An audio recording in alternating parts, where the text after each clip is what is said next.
Hello प्यारे दर्शकों, आज की कहानी में हम भरत का श्री राम के लिए प्रेम की कहानी जानेंगे। जब भरत अपनी ननिहाल में अयोध्या लौटे तो उन्होंने अपने घर में कुछ अजीब सा सन्नाटा पाया। महल में खुशी की जगह शोक छाया हुआ था। महाराज दशरथ का निधन हो चुका था और राम, सीता और लक्ष्मण वनवास पर जा चुके थे। भरत को यह जानकर गहरा आघात लगा। उन्होंने अपनी माता केकई से इसका कारण पूछा। केकई ने गर्व से बताया कि यह उनके वरदान का परिणाम था। केकई ने कहा, मैंने भरत के लिए राज सिंहासन मांगा और राम को 14 वर्षों के लिए वनवास भेजा। यह सुनकर भरत का क्रोध और दुख असीम हो गया।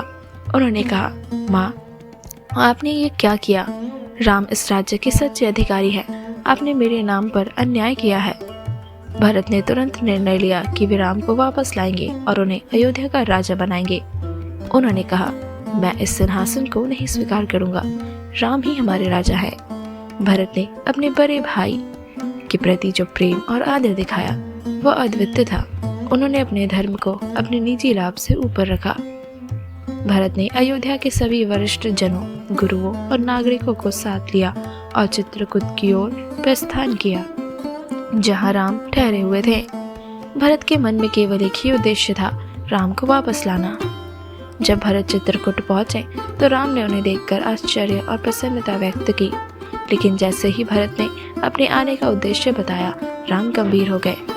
भरत ने राम के चरणों में गिरकर कहा, भैया, यह राज्य आपका है, इसे स्वीकार कीजिए और वापस चलिए। लेकिन राम ने कहा, भरत, पिताजी के वचन का पालन करना हमारा धर्म है। मैं यह राज्य नहीं ले सकता। भरत ने हर संभव प्रयास किया, लेकिन राम अपने निर्णय पर अडिग रहे। जब भरत ने देखा कि राम अपना निर्णय नहीं बदलेंगे तो उन्होंने कहा, यदि आप वापस नहीं चल सकते तो कृपया अपनी चरण पादुकाएं मुझे दे दीजिए। मैं इन्हें सिंहासन पर रखकर राजकाज करूंगा। यह राज्य आपके चरणों का है।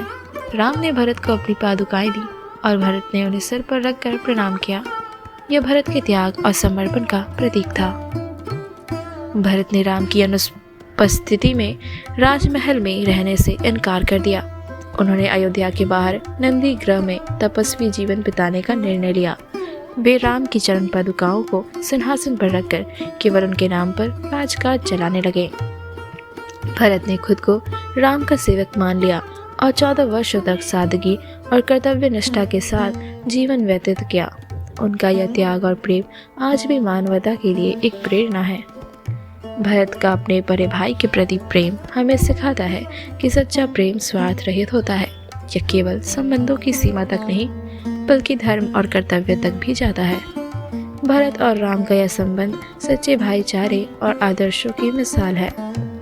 भरत का त्याग, निष्ठा और राम के प्रति प्रेम हमें यह सिखाता है कि सच्चा प्रेम न केवल रिश्तों को मजबूत करता है, बल्कि जीवन को भी अर्थपूर्ण बनाता है। भरत ने अपने जीवन से यह सिद्ध किया कि प्रेम और कर्तव्य को स्वार्थ से ऊपर रखना ही सच्चा धर्म है। आज के लिए बस इतना ही। मिलते हैं अगली वीडियो में। जय श्री राम।